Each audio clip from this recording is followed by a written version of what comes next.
हो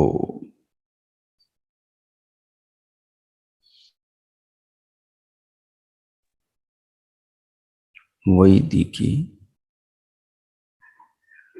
अमृत ध्यान साधना प्रभात सत्संग में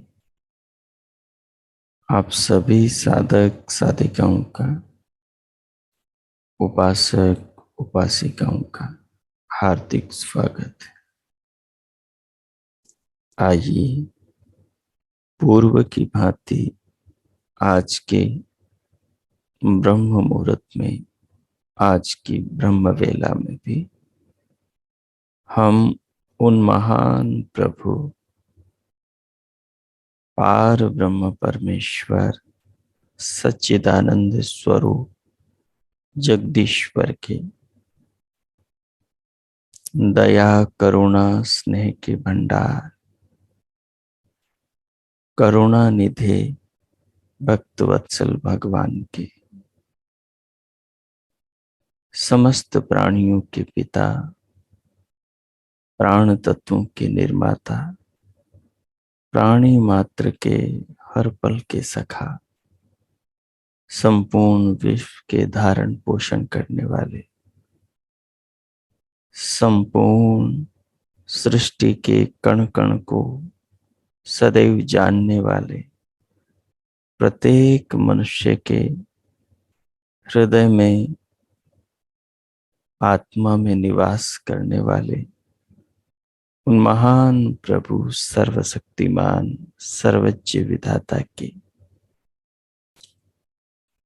अनंत उपकारों को अपने जीवन में, इस विशाल जगत में, सर्वत्र फैले संसार में और अपने शरीर में देखने का प्रयास करेंगे।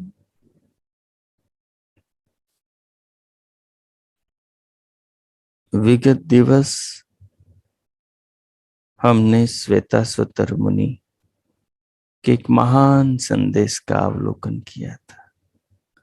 वे कहते हैं, उत्तम बुद्धि की कामना करने वालों को चाहिए कि वो विधाता के, जगत निर्माता, जीवन दाता, हर पल प्राणियों के जीवन का धारण पोषण करने वाले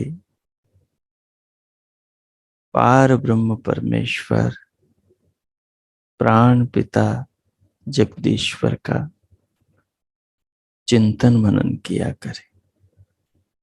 उनके स्वरूप, उनके कार्यों पर, उनके गुणों पर, उनके उपकारों पर, उनके बनाए संसार पर, संसार में झिलमिलाते चमचमाते उनके रचे पदार्थों पर, खाद्य पेय वस्तुओं पर, इन पहाड़ पर्वतों पर, सागर नदियों पर, झरनों पर, वृक्ष वनस्पतियों पर, पेड़ पौधों पर, फल सब्जियों पर, उगते सूरज, अपनी चांदनी बिखेरते चंद्रमा पर,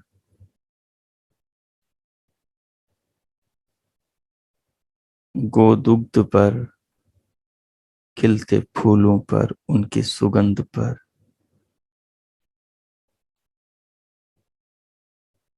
उनकी भिन्नता पर, प्राणियों के भांति भांति के शरीरों पर, शरीरों के भीतर की व्यवस्था और अंग प्रत्यंगों की रचना पर विचार करें, ध्यान करें, चिंतन मनन करें। उससे जो ज्ञान होता है, उस ज्ञान से बुद्धि का विकास होता है। उस ज्ञान से मनुष्य के संस्कार शुद्ध होते हैं।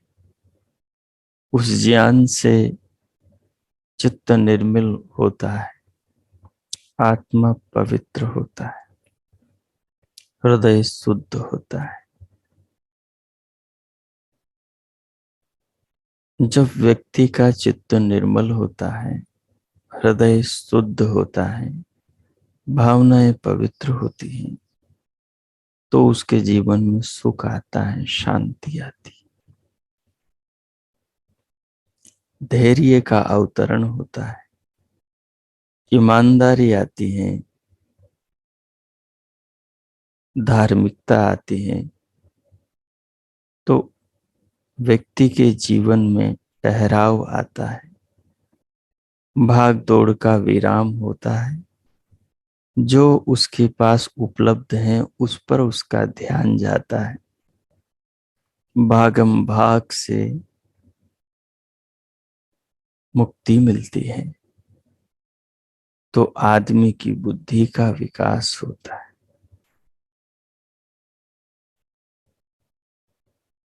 उसके चिंतन मनन में वृद्धि होती है।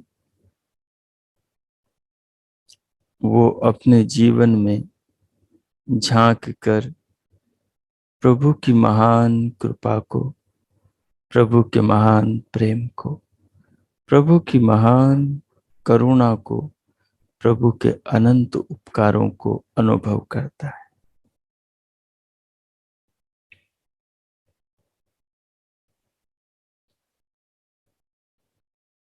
वर्षा की अनंत बूंदों की भांति विधाता ईश्वर की कृपाओं की वर्षा जीव मात्र पर प्रतिपल हो रही है।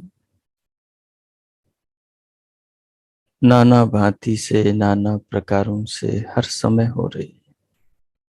जब उसका इस पर ध्यान जाता है कि उसके जीवन की रक्षा तो कोई अदृश्य विधाता कर रहा है, जिसका उसको पता भी नहीं है, जिसका उसको कुछ पता भी नहीं है। वे महान प्रभु हर पल जीवन दे रहे हैं। वे महान प्रभु हर पल कृपा कर रहे हैं। वे महान प्रभु हर पल जीवन की रक्षा कर रहे हैं। जो मनुष्य इस तत्व को दुनिया की भागदौड़ से अलग होकर, अंतर्मुखी होकर अपने जीवन में अनुभव करता है, उसकी बुद्धि का विकास होता है। वो जीवन के वास्तविक स्वरूप पर अपने आप को लेकर आने में सक्षम होता है। यद्यपि मनुष्य अपने आप के बारे में व्यापक रूप से, समग्र रूप से सोच ही नहीं पाता, उसकी नजर, उसका सारा व्यक्तित्व केवल संसार के अनुकरण में ही निरंतर व्यय होता रहता है, खत्म होता रहता है। और जब उसके पास में कुछ भी नहीं बचता, समय नहीं बचता, जीवन नहीं बचता, आयु नहीं बचती, मौत सामने आकर खड़ी हो जाती है, तब उसे ख्याल आता है कि अरे मैं जिन चीजों के पीछे, दुनिया के पीछे, वस्तुओं के पीछे भाग रहा था रात दिन, इस दुनिया को, इन चीजों को जो भोगने के साधन इंद्रियां थी, वो तो जवाब दे गई। अब आंखों से कम दिखते दिखते बिल्कुल कुछ भी नहीं दिखने लगा है। अब कानों से कम सुनते सुनते बिल्कुल बहरा गए हैं। अब दांत भी सारे चले गए हैं, जबाड़ा भी खाली हो गया है।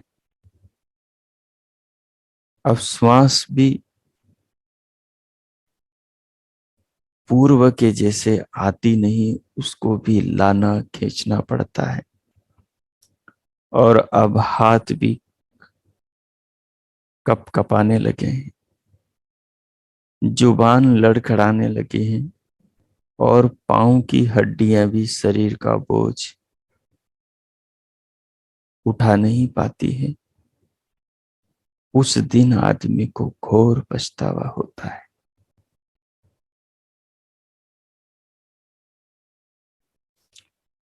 उस दिन आदमी को घोर पश्चाताप होता है कि आखिर उसने अपने साथ में न्याय किया या अन्याय किया।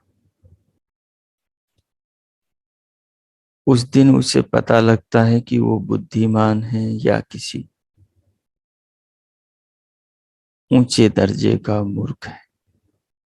उस दिन उसे पता लगता है कि उसने अपने साथ घाटे का सौदा किया या मुनाफे का, अपने साथ में उसने छल किया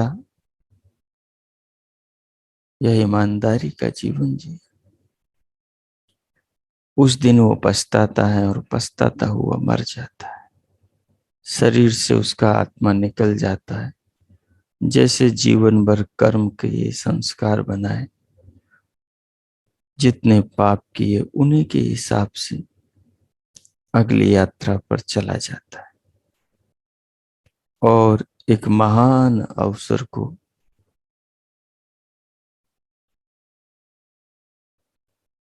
केवल सोचने, विचारने, चिंतन मनन करने पर ध्यान न देने के कारण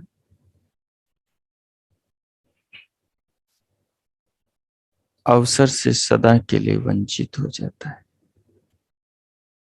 बुद्धि का विकास इसी रीति से होता है। बुद्धि का निर्माण वही है जिससे जीवन का वास्तविक दर्शन हो, जिससे अपने हित और अहित का वास्तविक बोध हो, जिससे इस जीवन की रूपरेखा, इस जीवन का उद्देश्य, इस जीवन का लक्ष्य, इसकी सार्थकता समझ में आए। अपने आत्मा का अनुभव हो। शरीर से आत्मा अलग है, इसका तत्व विवेक हो। संसार के बनाने वाले ने शरीर को क्यों बनाया, ये बात समझ में आए। जिस लिए इस विशाल जगत को बनाया, ये अद्भुत शरीर बनाया, और निरंतर जो भगवान इस शरीर को अपनी शक्तियों से इसमें बैठे आत्मा के लिए जीवन दे रहा है प्रतिपल, उस परमात्मा का इस आत्मा ने इस अवसर का लाभ उठाते हुए कितना कहना माना, कितना उस विधाता के आदेश के अनुरूप जीवन को जिया।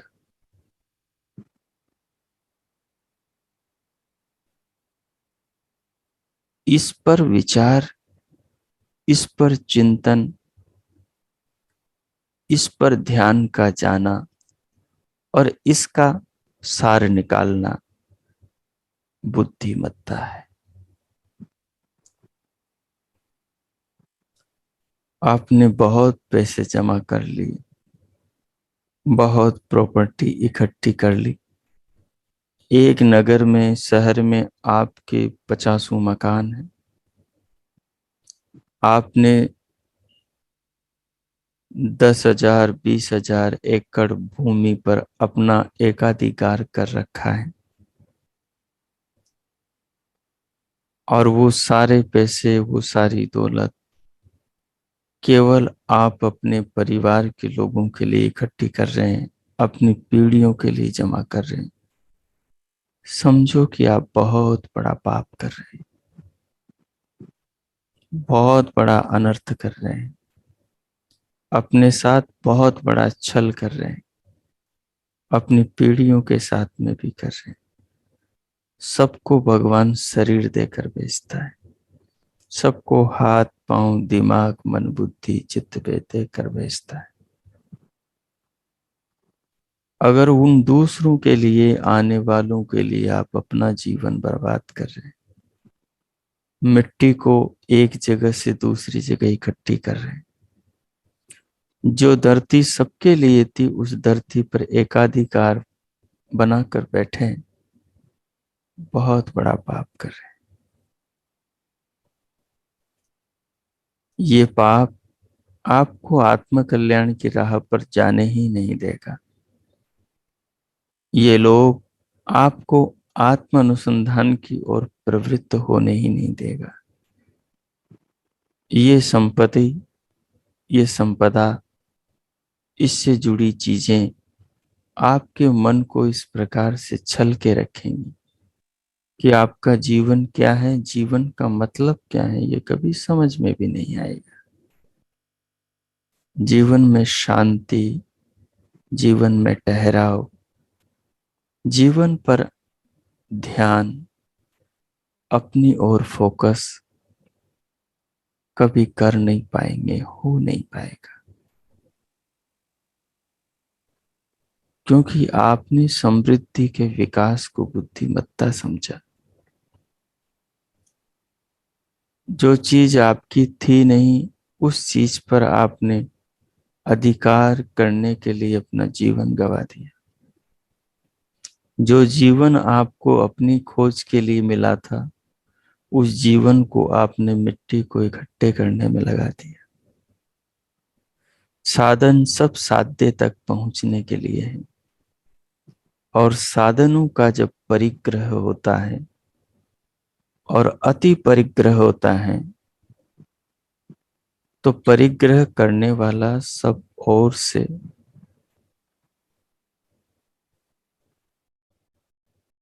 परिग्रह करने वाला सब ओर से बिखर जाता है। उसका ध्यान ही नहीं जाता कि उसके जीवन का मकसद क्या है, लक्ष्य क्या है, उसे शांति कैसे मिलेगी, उसे जन्म मरण के बंधनों से मुक्ति कैसे मिलेगी। मनुष्य होकर तो वो धरती पर अधिकार कर सकता है, मनुष्य होकर वो आकाश में उड़ सकता है, मनुष्य होकर वो दूसरों के साथ में छल कपट, अनाचार, अत्याचार, भ्रष्टाचार कर सकता है। लेकिन जो पाप वो मनुष्य बनकर, मनुष्य शरीर पाकर कर सकता है, उन पापों का फल भी उसे भोगना पड़ता है। और जब वो अगली योनियों में उन पापों का फल भोगता है, तब न उसकी वो धन, वो संपत्ति, वो वैभव, वो स्वजन, कोई उसका साथ देने नहीं आते। जीवन के ऊपर इस प्रकार के चिंतन का नाम बुद्धिमत्ता है। इस प्रकार की बुद्धि की कामना हमारे पूर्वज किया करते थे। जिस बुद्धि से उन्हें इस विशाल विश्व के रहस्यों का बोध हो, जिस बुद्धि से उन्हें मुक्ति की प्राप्ति हो, बंधनों की अत्यंत निवृत्ति हो, जिस बुद्धि से उनके जन्म मरण के बंधन कट जाएं, आत्मा को अपने वास्तविक स्वरूप का साक्षात्कार हो जाए, परम आनंद के स्रोत परमात्मा की प्राप्ति हो जाए, मोक्ष निर्वाण की प्राप्ति हो जाए, ऐसी बुद्धि की कामना हमारे पूर्वज करते थे। याम मेधाम देवगणा पितरश्चोपासते तया मां मध्य मेधयाग्ने मेधाविनं कुरु। हमारे पूर्वज महान इस धरती के गौरव ऋषि मुनियों ने विश्व के स्वामी विधाता परमात्मा से, जीवन दाता शरीर के निर्माता से इस प्रकार की बुद्धि की याचना करी, मेधा बुद्धि की प्रार्थना करी, जो बुद्धि उन्हें इस भवसागर से पार कर दे, जन्म मरण के बंधनों से तार दे, लख 84 योनियों के द्वार जाने से बचा ले। सो इस प्रकार का चिंतन अपने जीवन में उदित होता है तो समझो कि हमें बुद्धि की प्राप्ति हो रही। अगर इस प्रकार के चिंतन से जीवन भरा नहीं है तो समझो कि अभी हमारे पास सात्विक बुद्धि आई नहीं।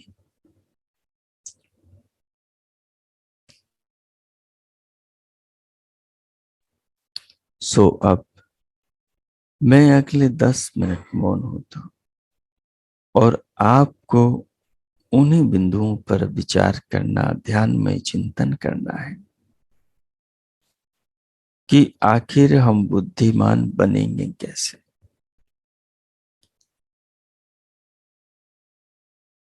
और बुद्धिमान हम हैं तो कितने हैं, और बुद्धिमान बनने के लिए हमें क्या करना चाहिए। इन बिंदुओं पर स्वयं विचार करें, परमात्मा की जगत का अवलोकन करें, परमात्मा की व्यवस्था पर चिंतन करें, प्रभु के दिए जीवन को, प्रभु से मिले शरीर को, शरीर के भीतर प्रभु की अपार अद्भुत लीला महिमा को और हर पल उनसे मिलते प्राण को अनुभव करें। उसके लिए जिस किसी आसन में आप स्थिर होकर बैठे हैं उसका अनुभव करें। नेत्रों को बंद रखें, पलकों को सहज करें, ढीला छोड़ें, पूरे शरीर का शीतलीकरण करें, देह को सीधा रखें।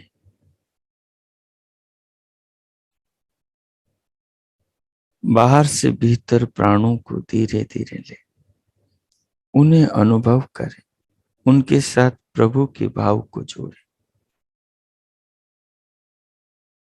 दिव्य नाद को सुने, दिव्य प्रकाश को देखें। दोनों कानों के भीतर मन को ले जाकर दिव्य नाद सुने। कंठ में काकतालू पर मन को लगाकर दिव्य प्रकाश को देखें।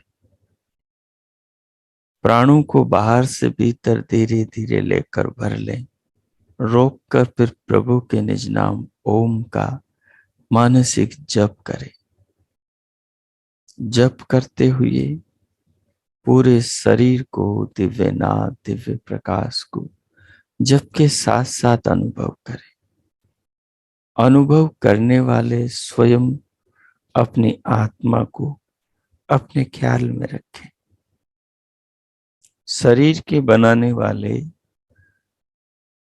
परमात्मा को शरीर के अनुभव के साथ अपने ध्यान में चिंतन का विषय बनाएं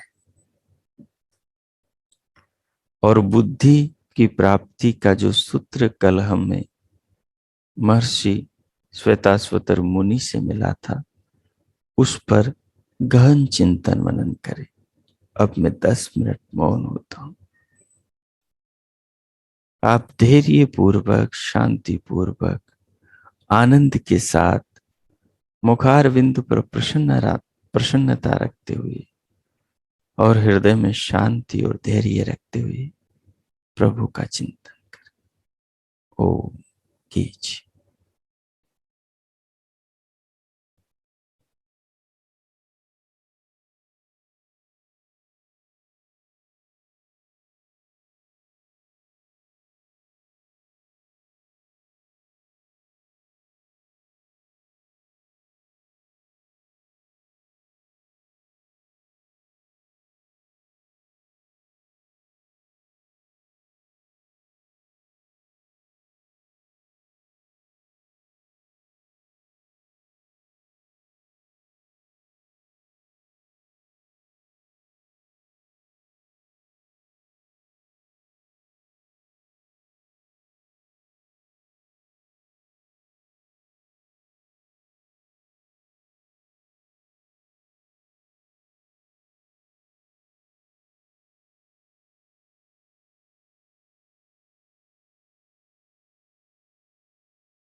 हो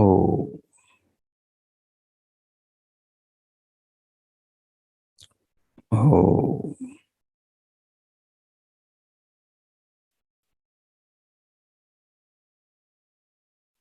इस प्रकार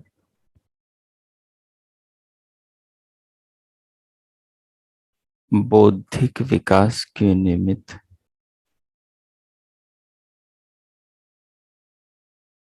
ईश्वरीय चिंतन करते हुए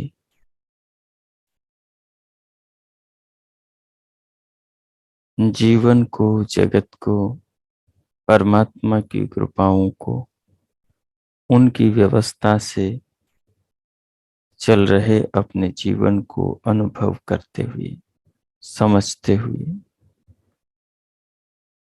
जीवन के सार को, जीवन के मकसद लक्ष्य को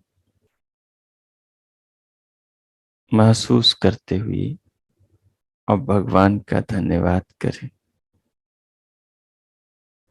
इस जीवन के लिए, बुद्धि के लिए, प्रतिपल मिल रहे उनसे सहयोग के लिए,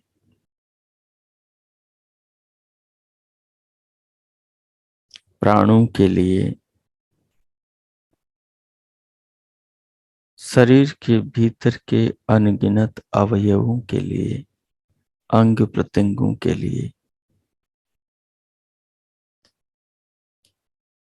शरीर के पालन पोषण के लिए बनाए संसार में अनगिनत पदार्थों के लिए, खाद्य पेय वस्तुओं के लिए,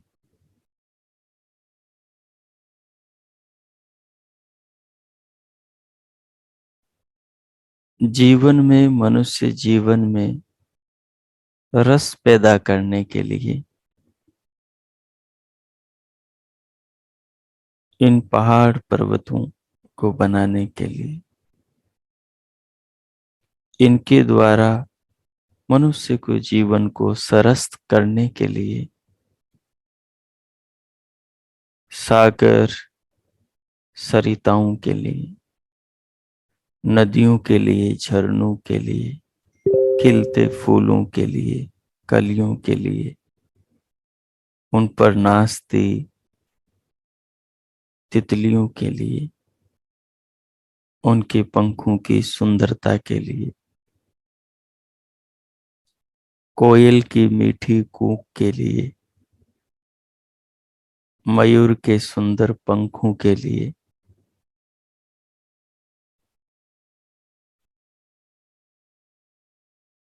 और गौ माता के अमृत स्वरूप मीठे दूध के लिए धन्यवाद करें परमात्मा का इस जीवन के लिए, संसार में सर्वत्र फैलाई सुंदरता के लिए, आकाश में रात में चांदनी में चमकते अरबों खरबों तारों के लिए,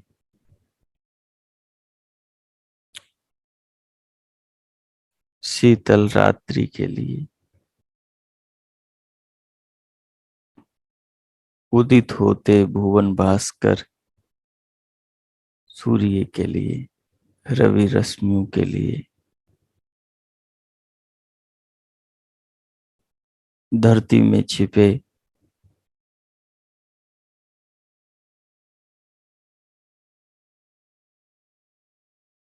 सोने, चांदी, तांबा, पीतल, लोहा, स्टील, नाना प्रकार के धातुओं के लिए, अनंत औषधियों के लिए, और इस विशाल विश्व को जनाने में सक्षम भगवान के दिए वेद ज्ञान के लिए,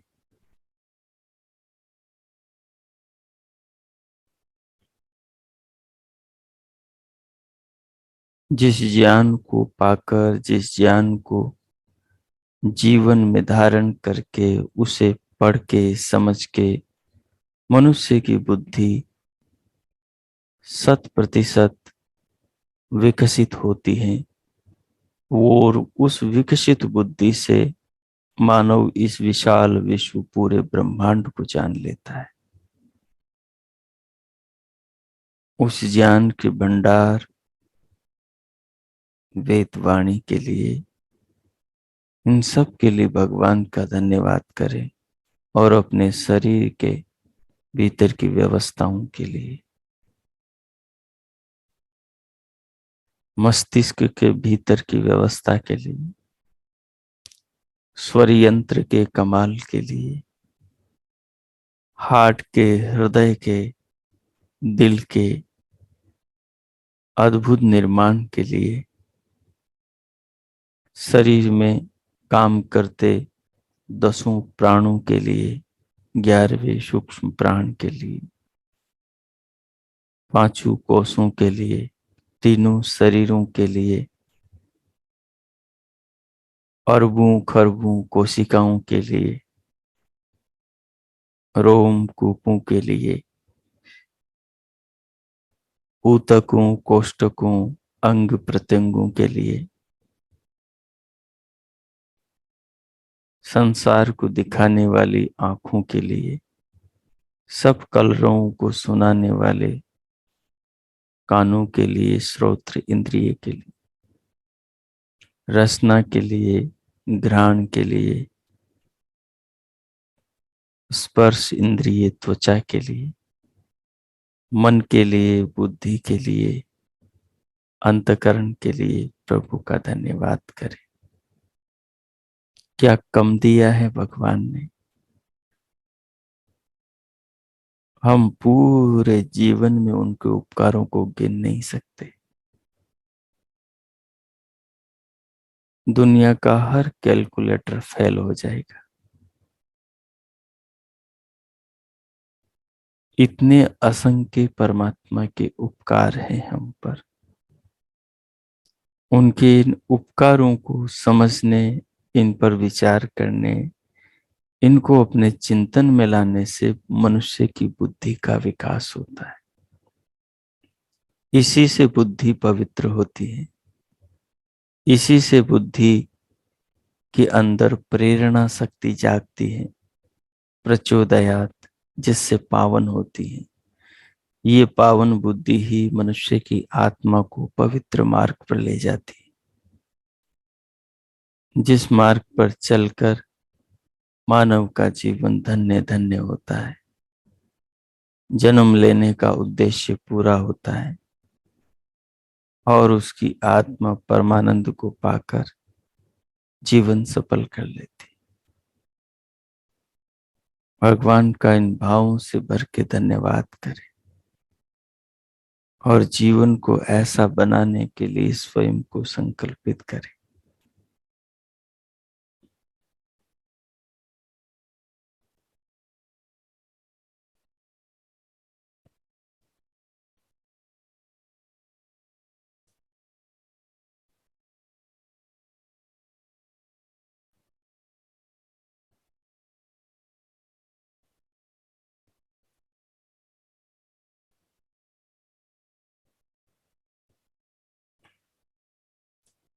हो इस प्रकार प्रभु का धन्यवाद करते हुए और इस ज्ञान को आत्मसात करते हुए,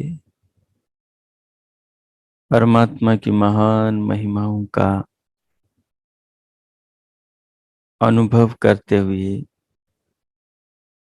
बुद्धि के द्वारा उनको जीवन में समझते हुए, अब हम शांति पाठ करेंगे। ओम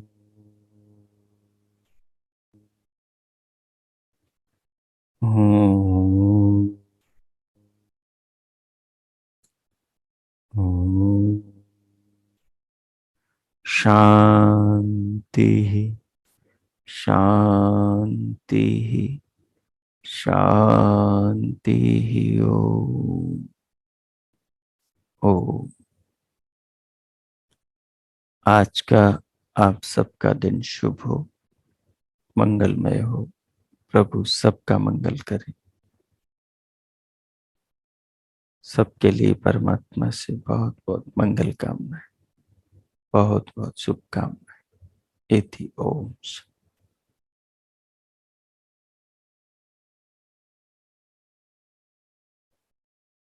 अब स्वयं को भीतर से बाहर ले आए। उसके लिए दोनों हथेलियों का परस्पर घर्षण करें। पूरे मुखमंडल को स्पर्श करें। पूरे शरीर को महसूस करें और उंगलियों के मध्य से पलकें खोलते हुए इस भाव के साथ भीतर से बाहर आ जाएं कि प्रभु जीवन के आधार हैं।